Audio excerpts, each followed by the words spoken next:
السلام عليكم ورحمة الله تعالى وبركاته. مرحبا بكم في قناة تين والزيتون. اليوم غادي نوجدو كيك جد صحي بدقيق الشعير، نحليوه غير بالتمر فقط بلا سكر مضاف ولا دقيق ابيض ولا مكونات غير صحية. المهم راه تيجي خفيف ولذيذ بزاف، ما تشبعوش منه. غنحتاجو 4 ديال البيضات، نفصلو الابيض على الصفر. في خلاط كهربائي نديرو 4 ديال الصفار ديال البيض، 3 ديال الكوب ديال زيت الزيتون. من الاحسن تكون زيت الزيتون جديده، يعني خفيفه المذاق ديالها، ماشي تكون قاصحه.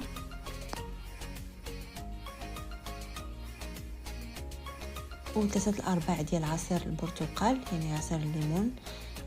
كنحتاجو تقريبا عصير ديال 2 ليمونات. وهنا كوب ديال التمر بلا عظم، نحاولوا نضغطوا عليه هكذا ونعبروا كوب ديال التمر. انا استعملت دقله نور.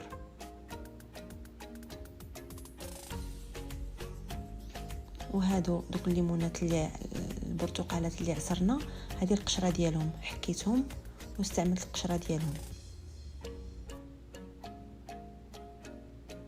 نطحنوهم مزيان في الخلاط.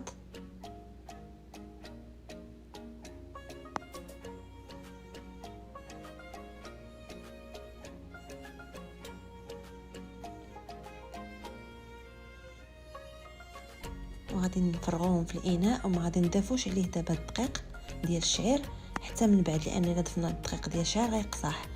غادي نطلعوا دابا بياض البيض، 4 ديال بياض البيض، نزيدوا عليهم الملح ونطلعوهم مزيان حتى يوقف بياض ديال البيض، حتى يوقف مزيان.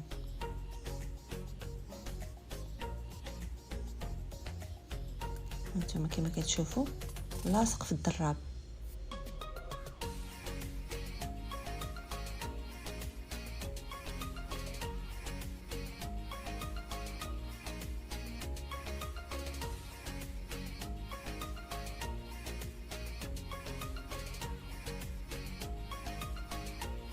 دابا غادي نضيفوا 2 ديال كوبين ديال دقيق الشعير لداك الخليط الاولاني.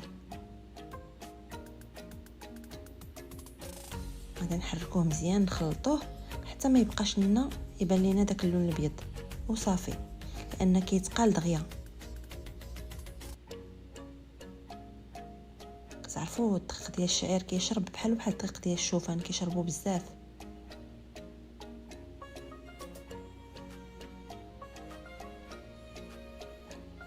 صافي دابا غنحاولوا نضيفوه على بياض البيض. هانتوما دغيا تقال،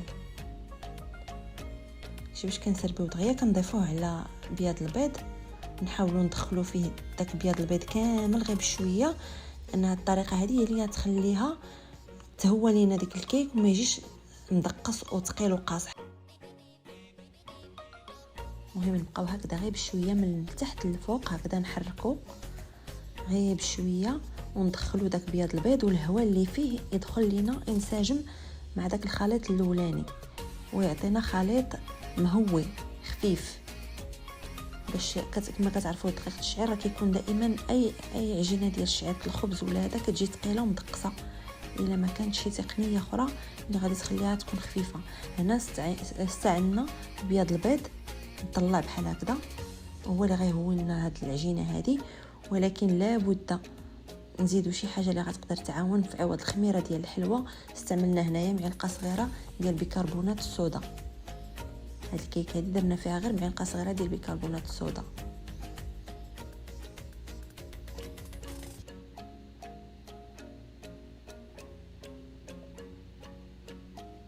نحركوا كل شيء غير ما يبقاش يبان لينا ديك البيوضه، ونحبسوا باش ما نهبطوش العجينه.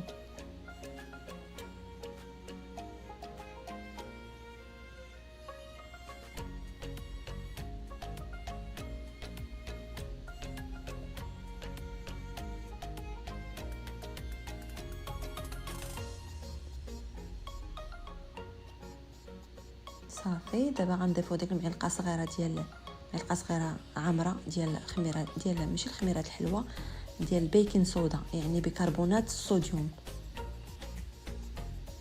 و2 معالق صغار ديال الخل.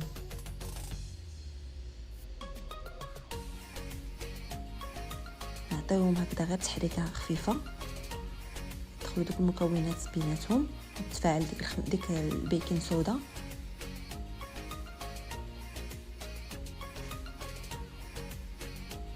صافي، يكون المول موجد مسبقا مدهون ومغبر بشويه ديال الشعير، نصبوا فيه الخليط. وفي هذه اللحظه هذه نكونوا مسخنين الفران ديجا على 350 فرنهايت اللي هي 176 درجه مئويه او سلسيوس. نكونوا ديجا سخنا الفران باش ما نخليوش العجين يتسنى غادي يتقال. صافي، نطيبوها من 20 حتى 25 دقيقه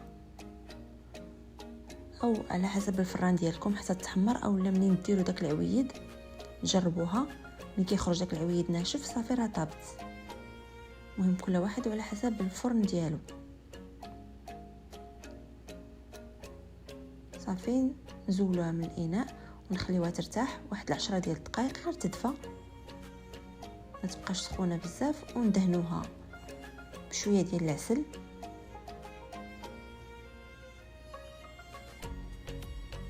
المهم كل واحد تقدروا تخليوها غير هكذا، كل واحد يزينها بالطريقه اللي بغا. انا هنا فضلت كندير لها شويه ديال العسل ونرشها بشويه ديال المكسرات، اي نوع ديال المكسرات اللي عندكم. انا هنا رشيتها بالقرقاع اللي هو الجوز، رشيتها به.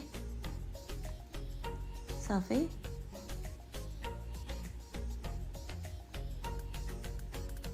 الصراحه كتجي خفيفه بزاف بزاف بزاف هاد الكيكه ورائعه. هانتوما شوفوا، غنجربها بصبعي. المره الاولى درت لها هكا شويه، غير دفعت شويه صبعي هو. هانتوما شوف كيفاش كتتحرك مع الموس، راه تجي خفيفه بزاف، ما تقولوش ديال الشعير.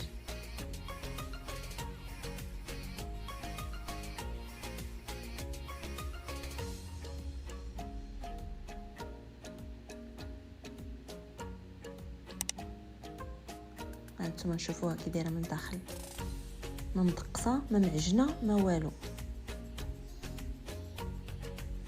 نوريكم القوام ديالها. هانتوما كتفتت غير بوحديتها.